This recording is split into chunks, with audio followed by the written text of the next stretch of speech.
Thrilled to continue the conversation now with our next guest.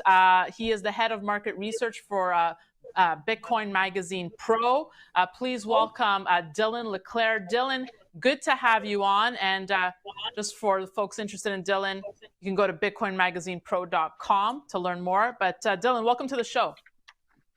Thanks. I'm excited to be here. It's going to be a good chat. I think so. I mean, you're one of the more Bitcoin influencers, most popular Bitcoin influencers out there. So excited to get your thoughts.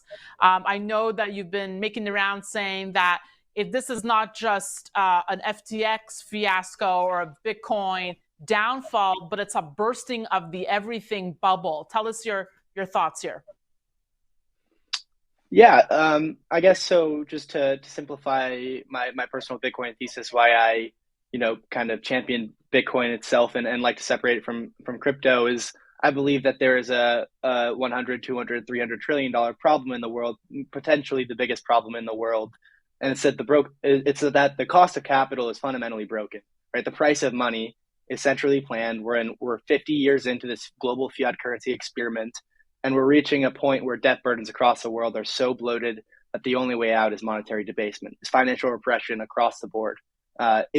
Inflation higher than interest rates. So the everything bubble in terms of whether it's stock market valuations, housing market, zero interest rate policy, negative yielding bonds and nominal. Just 2 years ago, there was $20 trillion of global wealth of bonds where you would pay $100 and to receive 99 back in say 10 years or 20 years. So what is this? This is a global everything bubble and it's unwinding.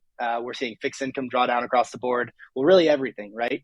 And so with that, obviously Bitcoin and broadly crypto, which I personally think is mostly just warrantless speculation, unregistered securities, and a lot of fraud, just being transparent. Obviously that's been hit, right? So we see these bucket shops collapsing, these yield services collapsing, and really everyone that was swimming naked is going under. And what's Bitcoin doing? It's producing a block every 10 minutes. Nothing has fundamentally changed, and hash rate's at all-time highs. So the story is unchanged. Bitcoin's exchange rate's down, but that's nothing but a thing. So my personal Bitcoin thesis is unchanged. It's as strong as ever. And I think really the macro people don't understand what this is, and the crypto people also missed the boat. And so I think there's, Bitcoin has probably the biggest, best asymmetric bet over the next decade, and really no one understands it. I posed this question to Mike McGlone too, and I'm really curious to get your thoughts because obviously I feel it like your core belief has not been shattered yet. A lot of other investors I'm speaking to are thinking, well, now I don't know, is Bitcoin the fastest horse in the race? Why should we believe that this technology is going to stick around? Why can't there be something better that emerges than Bitcoin? Yeah, so what you have to ask, and really when people say Bitcoin is the first iteration, how do you know it's not going to be replaced? Well, it's not. Bitcoin is not the first iteration of digital cash. It's the first iteration that worked, right? What Satoshi did is he basically created an engineering solution in an open source manner, airdropped it and left, and never took any coins for himself. And really, there's no one that can fundamentally change the protocol, right? So you can spin off a new iteration of Bitcoin, right? If you think of Dogecoin or Litecoin, right? These are just Bitcoin forks. And really, when you look at digital networks, it's a winner-take-all dynamic.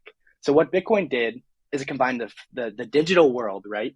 There's the information is completely, it's able to be copied at almost no cost, right? So we've always had the reason that financial intermediaries, MasterCard, Visa, the banking network, Swift network, the reason that you need third parties is because there's no way to transfer value across the internet without a trusted intermediary, without a centralized third party. What Bitcoin did with basically solving the double spend problem and combining proof of work and the difficulty adjustment is it combined the physical and the digital world. And it did that through proof of work, right? So there's a tangible cost to not only produce a Bitcoin, but when you send a Bitcoin, I can transfer digital value in a bearer asset type way. And so this is unlike any other network. If you think of proof of stake or any of these other altcoins, right? These are just more or less databases that may or may not exist on a few other computers, but there's no tangible cost here. This is the biggest thing. Bitcoin is not just this, it's an intangible asset, right? So people say, well, it's a speculative bubble. There's nothing backing it. Well, what they misunderstand is that if you want to produce a Bitcoin, you either have to acquire it or expend a whole lot of energy to make one, to produce one. And guess what? That marginal production cost of a Satoshi or a single Bitcoin is going up forever in a programmatic way as hash rate goes up and to the right. And guess what? Hash rate's at all-time highs. So people really, like, if you think of this as a commodity, which it is, right? It's a digital synthetic commodity. It's a monetary commodity on an open neutral network. Well, why is it harder to produce than ever before? And what's that future trend look like? And that's only up and to the right. So yeah, exchange rate's down 80%, but has the story changed? No. So what's because it's our first time speaking, I'm just curious, do you have a forecast of where you see the Bitcoin price headed? And I'll give you a timeline, over the next 5 years. Yeah, up, right? Like there's two things here. There's the BTC USD. Every single asset on the planet is just a fraction, right? It's the numerator and the denominator. The denominator in this case is USD, right? The numerator is BTC. You have people all over the world that are acquiring this asset, and you have a huge and growing cohort of people that are price agnostic accumulators. So my job, I look at a lot of data. I look at data 10 hours a day. We can see that there's more people than ever that are basically price agnostic accumulators of the asset. 70% of this asset hasn't moved in over a year. 80% of this asset is quantified as long-term holders, and we can go into the specifics of that definition if we want to. We have the most week over week, month over month coins that are leaving exchanges ever, right? So why is that happening? And it's because people realize that they don't want to trust counterparties, and they want to hold this thing, and they want to hold it themselves, right? So price is set at the margin for any asset, right? Obviously, with this global everything bubble in the midst of bursting, the USD, part of this fraction, this denominator, is increasing in value, right? So stocks, bonds, real estate, any asset class is falling. Rolex watches, you name it, right? But the BTC aspect of this, across the board, whether you're looking at wallets, HODL metrics, hash rate, whatever, it's all at all-time highs, right? All you've had happen is that the excessive leverage has been wiped. And basically, the leverage that was not transparent and it was obfuscated in the crypto space, including fraud, right? FTX was fraudulent. There's no denying that. All of that is just getting eviscerated, right? It's getting wiped. And eventually, we get to the point where all of this mark-to-market leverage that can be wiped is wiped. We saw the same thing happen in 2017 during 85% Bitcoin was dead at 3,000. Well, it didn't die, right? Bitcoin dropped 55% in a day in March 12th of 2020. It didn't die. Why didn't it die? Well, the system was fundamentally unchanged. There's just an exchange rate clearing mechanism to the downside. And so that's what we're doing today. Certainly, can the macro pressures intensify? Is Bitcoin going through its first recession as an asset class? Yes, it is. But in 5 years from now, if you're telling me that the fiat system we live in today of stocks, bonds, 401ks, national debt, interest rates, basically entitlements, military spending, and interest expense being way, way above our current tax receipts, if you're telling me that that's not going to be the solution is only one thing, and that's money printing. That's debt monetization by the Federal Reserve, right? So there's two things. We have this basically solution or this problem, right?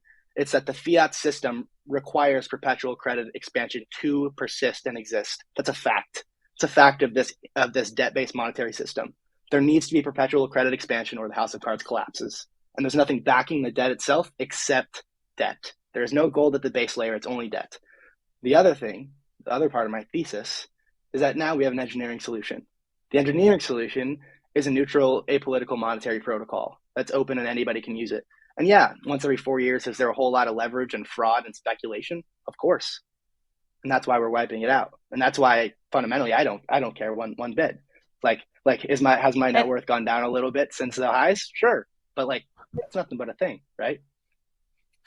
Yeah, I think I'm fascinated by your thesis and your point of view that you feel that fiat currencies will suffer the same fate as FTX, and it definitely merits a longer interview since it's obviously a deeper discussion. But I'm curious to know why you think gold wouldn't be part of that solution. What happens if a gold-backed currency were to emerge as part of the next monetary reset? Yeah. So what gold bugs, and I agree with the thesis. I just think that we have just a superior engineering solution. Like you have to ask yourself, why did gold fail? And some will say, and I agree, gold didn't fail, right? It just got co-opted by the state. But why did gold get by the state? Here's a stat for you, right? So there's been 2 times in the past 100 years or so where stocks and bonds have fallen by 20% in a year, in the same year. Right? There's actually been only a few years where stocks and bonds have both returned negative year over year. And both of these times were double digit 20% plus. It was 1931, 1969, right? 2 years after both of those instances, 1933 and 1971, what happened? The U.S. defaulted upon its debt. What do I mean by that? And people will say, no, the U.S. didn't default. Well, they did. In 1933, FDR confiscated your gold, and 6102, they made you turn your gold in, and then they revalued gold higher instantly. What did that do? From I think $20 to $35 an ounce. What were they doing there? Well, they revalued the debt burdens lower. They devalued the currency against a bearer asset, right? What did they do in 1971? The French and other countries were saying, hey, we want our gold. We were on this post-Bretton Woods kind of central bank gold standard where central banks could redeem their US dollars for gold. The dollar was pegged to gold. Well, Nixon and the US government said no, right? Because here's the thing, right? Gold has portability across time. It doesn't have portability across space. Gold is not saleable across space. It can't function in a global economy. I can't have a bar of gold in my back pocket, right? So you need to abstract paper IOUs, digital IOUs, whatever it is, but there's trust inherent in that system, right? So the reason it was co-opted, the reason that the US was defaulted upon this promise twice is because you need to trust a centralized intermediary. So when someone says, well, we could return to a gold-backed standard, I say, well, why won't it be co-opted again, right? Like what's happening right now with a bank run on all of these institutions, with a bank run on FTX, with a bank run on Celsius, with a bank run on BlockFi, and all of these institutions collapsing is an utter evisceration, vaporization of all of this paper Bitcoin. There's a reason that I can audit this entire system. But there's also a reason, and I don't want this to become I don't want to have a gold versus Bitcoin debate with you, but there's also, if you're going to say gold has failed, I think you have to look at it from a preservation of wealth standpoint, right? Yeah. And also bring up the fact, well, if gold has failed, why have central banks purchased 400 tons of it just in the third quarter? Records we haven't seen since the 80s if gold is failing. So obviously central banks, governments are clued in on something here. Yeah, of course. No, I say gold has failed, not in the sense that gold has failed to preserve your purchasing power. It has done a tremendous job of that. 1 ounce of gold is a fine man's suit. It's been that way for the last 100 years or longer, yes. Right? So it hasn't failed in that sense. And I think that's one of the things where when someone says, what happens if the US bans Bitcoin? Well, I'll say there will be people around the planet that will accept this regardless of government mandate. But the reason that gold, when I say failed, I say failed as a medium of exchange, no one is transacting in gold IOUs anymore. Why? The world was on a gold standard, and it wasn't on a gold standard due to any government mandate. And now we are in a world where 7 billion people use free flow fiat currencies. So why is that a thing? Even though central banks are accumulating gold, the US has gold in Fort Knox, et cetera. Well, it's because there's that trust inherent in the system where you need to trust a centralized third party to not fractionally reserve your gold. And that trust is obviously the history of money and economics and human incentives says that trust will be broken. And it's the same reason why FTX said their customers had 70,000 Bitcoin and they had 0, right? So the ethos of Bitcoin is don't trust, verify. I don't hold any Bitcoin on exchanges and never do. Why? Because I buy Bitcoin, I send it to my own wallet, and I audit all 21 million Bitcoin every 10 minutes. And I don't need to trust anyone to do that, right? It's trivial. So the future where Bitcoin is a $10 trillion, $100 trillion, that sounds ridiculous, right? A $10 trillion monetary asset. Well, the reality is you have a globally distributed network where you can audit the entire supply in very trivial fashion from my smartphone, right? And you can't do that with gold. You need trust. So in a digital world, right? I'm 21 years old. I'm very young, and so maybe I have a lot to learn. That's a fair statement. But when I think about where the world's going in my lifetime, I don't think we're going to go to a world where I'm saving in a gold-backed ETF that JP Morgan has in their vault. I actually prefer a world where I have Bitcoin in a cold storage that I can audit, and I can access in 5 minutes if I need to, and it's mine, and it's mathematically mine, and I have all of my money in my head, right? That's the future I see. Dylan, it's clear that your faith has not been shaken despite all the drama, and I'm sure that's going to put a lot of folks probably listening at ease. So I appreciate your thoughts, Dylan LeClair of BitcoinMagazinePro.com.